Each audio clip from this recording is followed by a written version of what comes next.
धनी तब बाते बाते दे बेलू तला के धनी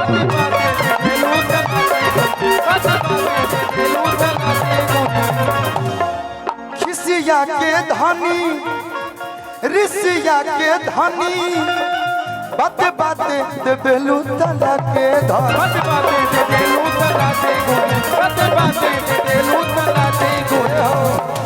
पहले के चाची माई लोग घूंघट कहाँ तक बढ़स लो भैया या पहले के चाची माई लोग घूंघट बढ़स लोग कहाँ तक एहर तक, लेकिन आजकल के क्या उड़ता कि उड़ता आजकल सब लोग फैशनेबल हो गइल बा,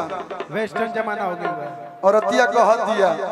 कि जातु बानी राजा अब तो हम नहीं हर तू संभार अपन घर।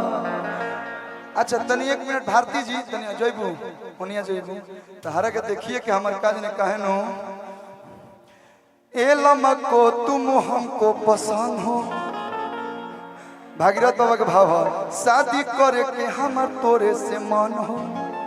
अच्छा तनी आप लोग कैसे चलते हैं नॉर्मल तन लचका के जो कमर चलती है थोड़ा एक बार चल के आइए तो बताएं ना घूंघट बा ना कुछ बात ना काहे ना भगिया सा विजय भैया कि जातु बानी राजा अब तो हम नहीं हर तू संभार अपन घर। आ सुनी घर के कथा हमर माथा जला जोर बात लागेला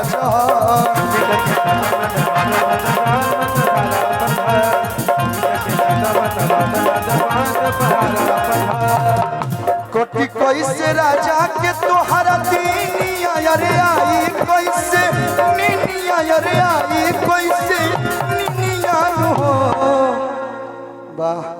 कि कोटि कैसे राजा के तोहरा दीनिया अरे आई कैसे नीनिया अरे आई कैसे नीनिया हो